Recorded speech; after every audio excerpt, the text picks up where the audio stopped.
Welcome, everyone, to the Thursday edition of Fair Territory. I'm Ken Rosenthal here with my friend Alanna Rizzo. And Alanna, we've got a lot of pennant race action to discuss. And I want to start off by talking about one of my favorite things every September. Unknown players contributing in a big way to pennant race contenders.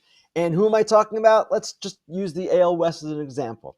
Leo Rivas signed as a minor league free agent January 2023 for the Mariners last night. Walk-off home run, Leo Rivas. Jason Alexander, 32 years old, undrafted free agent. Houston picks him up. 7 scoreless for the Astros last night in a huge win against the Blue Jays.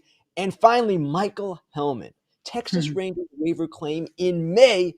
2 huge homers against the Brewers in the Rangers sweep this week. More of this fun is coming, Alanna, but we've got some serious stuff to discuss as well. We do. Ken, great to be with you as always on this Thursday. Yeah, they're looking to the young guns to make things happen for them. But when you look at the other teams, Ken, that are typically perennial postseason contenders, you have to think just when things are going great, they went bad. Tell me more about the Mets situation. The Mets were at one point this season the talk of baseball. They were 45-24 early June. They looked like the best team in the majors. Their record was the best in the majors. And then the rotation disintegrated.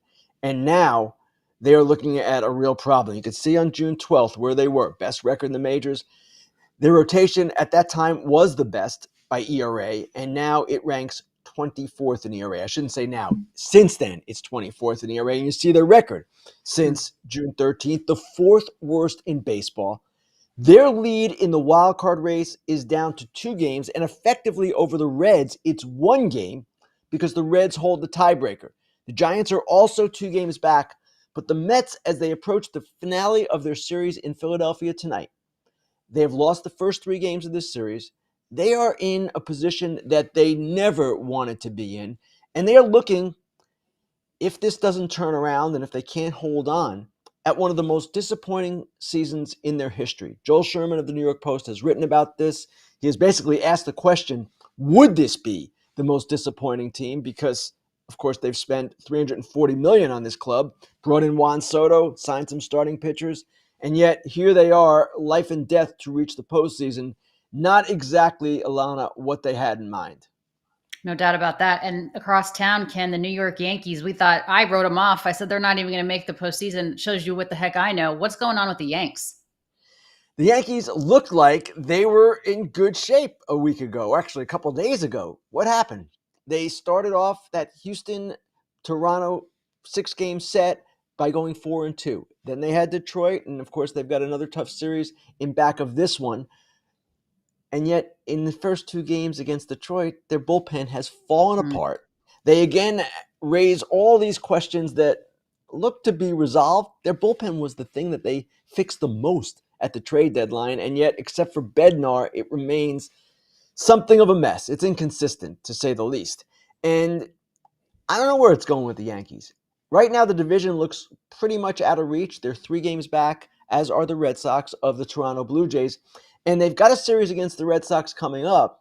And that series is going to be really important toward determining which team would have home field advantage in the wild card round, if indeed that's how this ends up. And it's certainly trending that way. You just look at the standings here.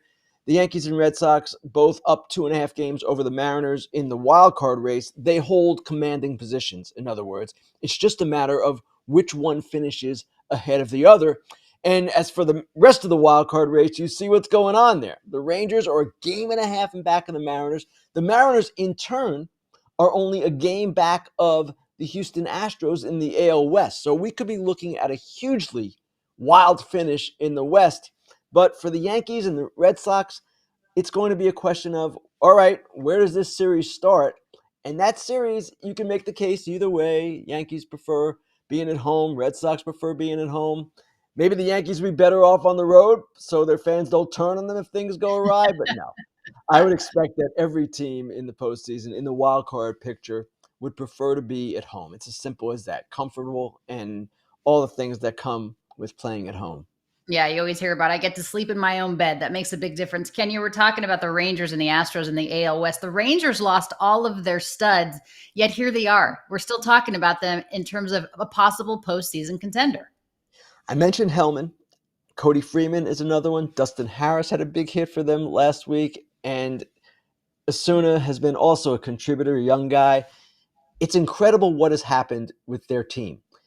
For, I would say, 5 months, they were arguably the most disappointing team in baseball, at least right there with the Braves, my other World Series pick, by the way, this year. Rangers and Braves, I had that work out. But because of all the injuries they had in late August, Simeon, Evaldi, Seager, you thought, there's no way, they're done. And yet they've drawn energy from those players I just mentioned, the younger, less experienced players. They're going to get Seager back probably next week. Adolis Garcia might be coming back as well. And once that happens, I assume they'll be in a really good spot to challenge the rest of the way and see where they end up. They play at Citi Field Friday night. It's a fascinating series ahead of us there. Rangers at Mets. The series opener will be started by none other than former Mets ace Jacob deGrom. It's going to be interesting. I tell you what, it's theater. You can't make this stuff up, Ken. So let me ask you this question because we just don't know. Does this mean we're going to get an exciting, unpredictable October, or are we really just going to get a random champion? Because it doesn't seem, Ken, in the 30 teams that there's one that really sticks out. Alanna, I totally agree with you. And it certainly appears from this vantage point right now, as we look at this, that this could be one of the more wide open postseasons in recent memory. Now, the one caveat I'll say to that is the Dodgers suddenly seem to have found their rotation. And I know it's come against two last place teams, the Orioles and Rockies, and the Rockies are horrific. But Yamamoto and Glasnow and Ohtani and Kershaw, all of these guys are pitching well. Oh, and I forgot Blake Snell. He was really good last night. If those guys, if they can find obviously a lot of quality in their rotation, that's going to give them an advantage. And that would, in my mind, perhaps make them the favorite. But that said, we've watched the Dodgers all season, Alanna. You watch them as closely as anyone. They've been an enigmatic team, a team that's been somewhat disappointing. And maybe now they're rounding into form and things are going to be better. Mookie Betts certainly playing better.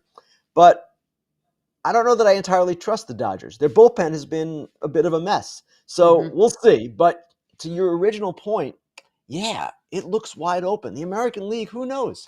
Tigers and the Blue Jays, two best teams jockeying for the best record in the league, home field advantage throughout the American League playoffs. I don't know that either is invincible. Jeff Hoffman gave up another homer last night. The Tigers looked good the last two nights, but they were kind of coming off a lethargic run there for about 2 weeks. So, yeah, it's looking really interesting.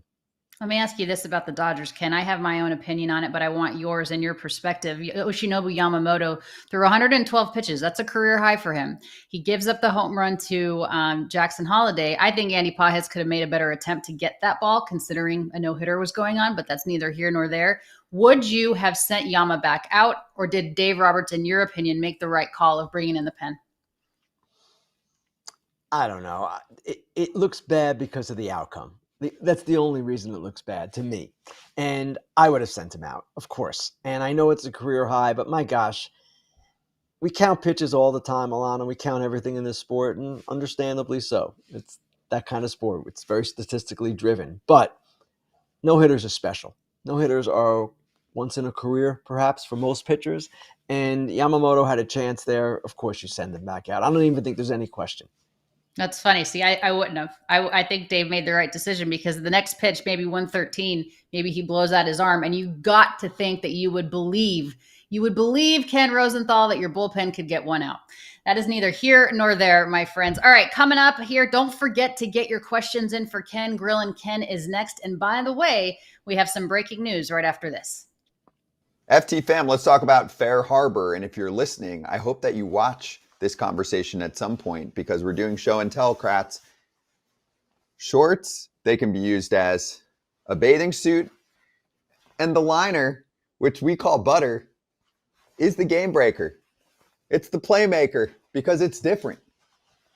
You've worn shorts that are not like this, and the liner sucks. They are buttery on your butt. I just came up with something for them. Your liner sucks. Get Fair Harbor liner. Seriously, give it a shot. I'm not just saying this. The butter analogy plays. And FT fam, you know we're hooking you up. fairharborclothing.com/foul, 20% off when you use the code foul on your first purchase. Once again, that's fairharborclothing.com/FOUL for 20% off your first purchase and use promo code foul.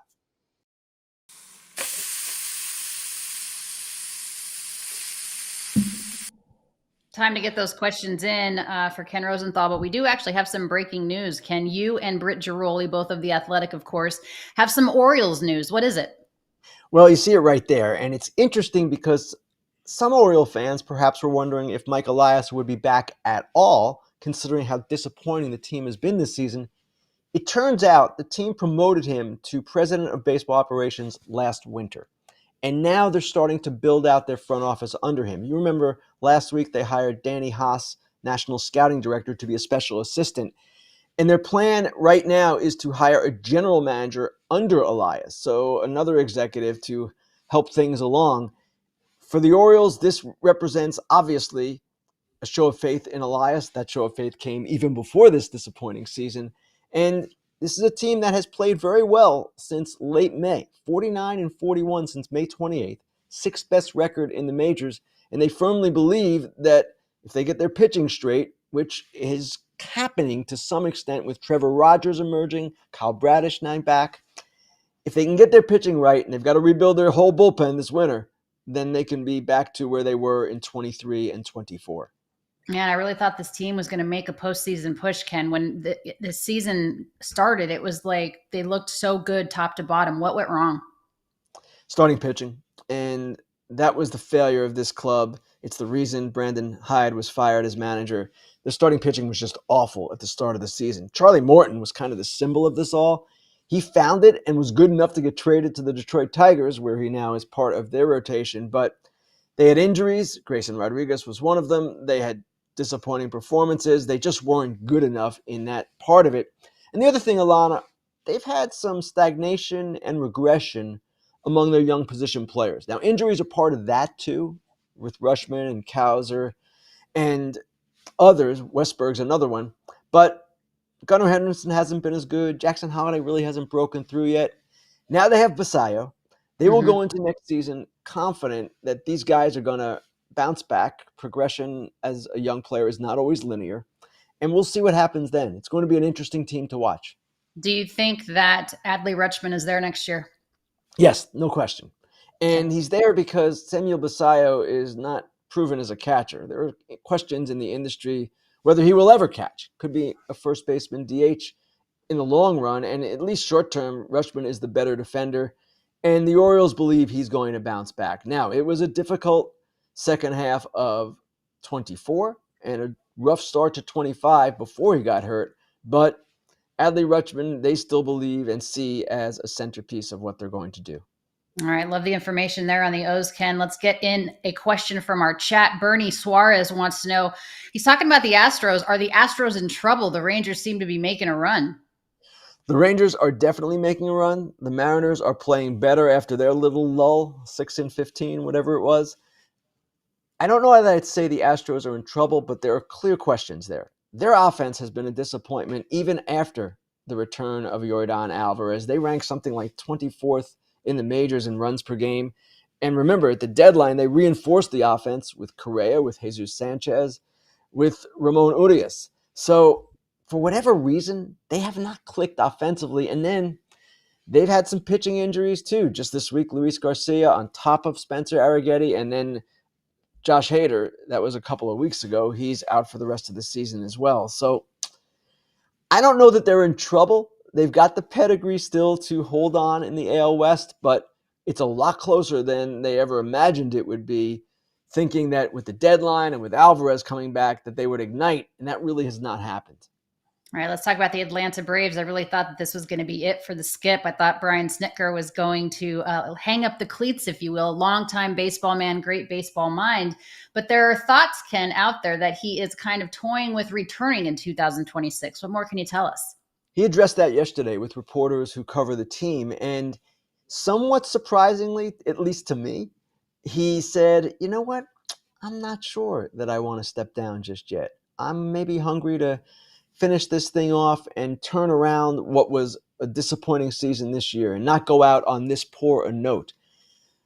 Brian Snitker, if he wants to return, I believe will be permitted to return by the Atlanta Braves. It seems to me the job is his as long as he wants it, at least, in a reasonable fashion. But it's going to be really interesting to see what he decides, what he and his family decide on just where he is. He seems to be healthy, even though he's an older manager, of course. And his comments yesterday indicate to me that he hasn't lost that fire. That if anything, the fire was lit even higher this season because of how intensely disappointing it has been. So they're going to be good next year. They're going to have their pitching back, and they're going to have all of their position players, and all the things that went wrong, I would presume some of them at least are going to go right, and they'll make some offseason moves as well. So I can see Snitker kind of wanting to taste that again and I take think another shot. Yeah, I think when you've been in the business as long as he has, it's so difficult to stop. So many folks have a difficult time making the transition out of the game, and they just don't know what to do with themselves. Ken, we would be remiss if we didn't mention that today is the 24th anniversary, if you will, of the 9/11 terrorist attack in the United States. Do you remember what you were doing on that day 24 years ago? And first of all, I can't believe it's almost been a quarter of a century. But what do you remember about that day in particular, and how did it affect you? Of course I remember. And I was riding an exercise bike and watching television. And that's how I saw the whole thing unfold. I'm a New York native, so obviously it hurt, but it hurt for every American. And it was just a terrible event. I'll be wearing the 9/11 Museum bow tie tonight for Phillies Mets broadcast from Philadelphia. And next year, we're going to have, for the 25th anniversary, Yankees and Mets playing on 9/11, which will be an incredibly special night. And I also remember the first game back, the Piazza game, when he hit the home run against the Braves. I covered that game. It was really emotional. The World Series that year with the Yankees playing the Diamondbacks was really emotional. It's a time I never want to revisit again, obviously. And there have been a lot of dark days in the country's history, including just some recently. But we all remember it, and we all just want to make sure that something like that never happens again. Yeah, I remember I was getting ready for work. I lived in Denver, Colorado at the time. This was way before, well, not way before, but it was before I got into journalism. And I remember my building. I was in the hospitality industry at the time, and our hotel was next to what is the World Trade Center in Denver. So obviously it's not the same as New York, but it was the World Trade Center there in Colorado. And just remembering, it felt to me, Ken, like the world had stopped. It felt so uneasy and such a time of just questions and insecurity and wondering what was next. And I remember thinking, man, our gas price is going to go through. I mean, I was thinking all kinds of different things about that. And then the reflection of all the people that were, that perished in that, having to decide whether jumping out of a tower was better than, burning alive in a tower. And it's a horrific act on our country. And to your point, I hope it never happens again. But to all of those that were affected on that day 24 years ago, our thoughts are still with you. Of course, our prayers for you and the ones that you lost. I mean, a lot of those folks, Ken, would have been getting married now or seeing their grandchildren now or whatever. And it's difficult to swallow. So again, we wanted to pay respect to that. We appreciate you guys taking a moment to listen. We're going to be right back after a quick break for Dude and Dork of the Week. Time for your weekly Arena Club segment where we see what AJ pulls from a slab pack. And here we go. Pulling a little emerald pack this week, AJ. Looking for something big. Always. I'm always looking for the big thing. Next big thing, Scott. Big money, baby. Yep. No whammies. We've got a Dave Winfield card from 1974, a 74 Topps card from this emerald pack. Estimated value $300. Mm-hmm. You could sell it back for $270. Sold. I feel like you're into more of the current players. Would that be accurate? No, I mean, you like legends? In my showroom, I have a Robin Yount. I have a Griffey rookie card. Oh, I think. That's true. So, I mean, I have some older vintager players. Bob Gibson. Oh, yeah, you have Gibson. So, I disagree, Scott. But Dave Winfield, for that amount of money back, I'm reselling it. And if you want to get your own pack or new card, you can get 20% off your first slab pack or card purchase at arenaclub.com/foul. BetMGM players will receive an MLB Parlay Boost token. To use the token, add a parlay wager made up of entirely MLB bets to your bet slip and activate the token. Score extra winnings if your wager that was made with the Parlay Boost token wins. Gambling problem or concern? There is help. Call 1-800-GAMBLER. Dude.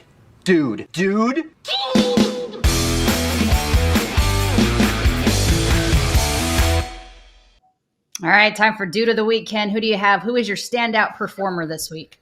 I'm going to go with Mookie Betts. And I remember, it was about a month ago, Alanna, when Mookie basically said, my season's over, at least from a statistical standpoint. I won't have my usual season. And I'm going to just play for the team. Well, since he said that, he's been basically the Mookie Betts of old. And what we're looking at over the past 31 games, he's hitting .333 with a .931 OPS, really hot in his last 7 games, .419 batting average, 4 homers, 8 extra base hits, 14 RBIs. That's in a 7-game period. So Mookie, good to see you back. He's a dude. Yeah, welcome back, Mook. We appreciate you, Marcus Lynn Betts, MLB, which is so funny that his initials are MLB. All right, my dude of the week. It's not baseball. I appreciate you guys letting me go off on a limb here. The Denver Broncos. I'm born and raised in Colorado, Denver Broncos football fan my entire life. It's the only thing that keeps my dysfunctional family together. One of our goals is to make sure that we're engaging community members 365 days a year in the area and around the stadium. Ken, what they're doing is they have a proposed new stadium plan still in Denver, Colorado. But what I love about this is it all is privately funded. This is not taxpayer dollars. And what they're trying to do is have a new football stadium surrounded by restaurants and activities, very much like what the Montforts have done in Lodo with Coors Field and that unbelievable McGregor Square area. They've done a really good job. I rip on the Rockies a lot, but the Montforts have done an amazing job with that. And that's what the new ownership group of the Broncos is trying to do. So they are my dudes of the week. Go Broncos. We're 1-0, and I'm glad the Chiefs are 0-1. But that's neither here nor there. Alana, hold on. Hold on 1 second. What? Did you say the words privately funded? Yes, privately funded. Blasphemy among owners. Well, I I tell you what, without public funds. Oh I my don't goodness. know. Ask the Athletics. I don't know what's happening, but the Broncos, if you're not going to take their tax dollars and you're going to build a brand new stadium, I would love it if you named it, Alanna Rizzo Field at Mile High or whatever it is. I appreciate that. Okay, my dude of the week is out there. Ken, it is time for Dork of the Week.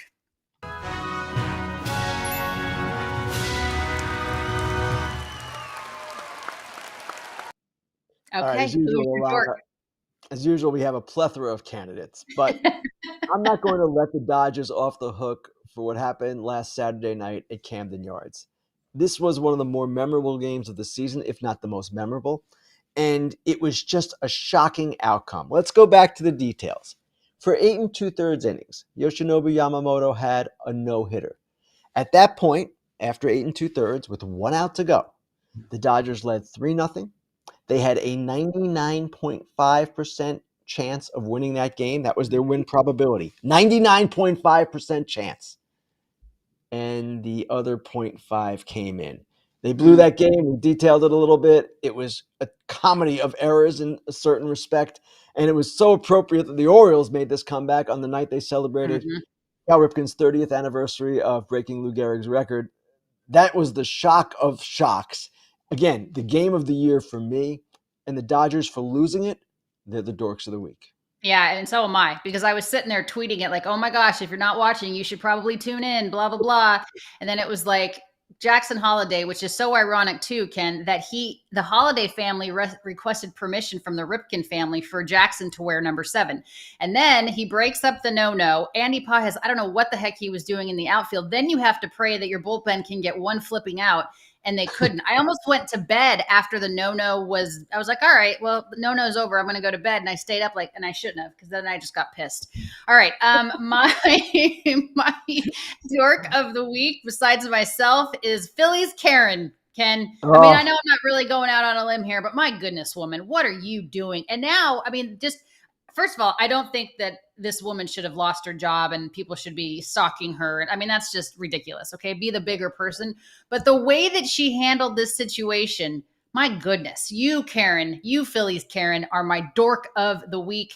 And I tell you what, Ken, she's getting served. Karma is not a good thing. I tell you that. Yes, and she did get a $5,000 offer for that ball if she autographed it and said, "I'm sorry," in the inscription. But of course, she's not going to do that because that would identify her. People would know who she is. Now, I'm with you a lot. One point I want to make here: the social media witch hunt. This Mm-hmm. takes place in a number of different ways at a number of different times. It's ridiculous. The woman did something wrong. Okay, we all have our bad moments. Maybe not publicized the way this one was, but I don't care for that at all. That needs to Yeah. stop. I agree completely. Leave her alone. She did a bad thing, but you don't need to harass her. All right. If you're watching us on TV, thank you so much. We appreciate you guys being here. Right after this break, we'll settle up with our YouTube folks. We'll be back.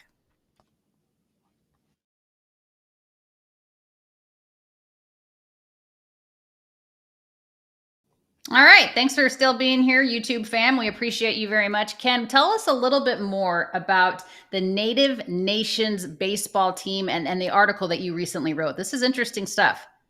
I wrote it a couple of days ago and actually worked on it for 9 months on and Hmm. off. And what it is an effort by the former Major League pitcher DJ Carrasco to build a national program for Native American players.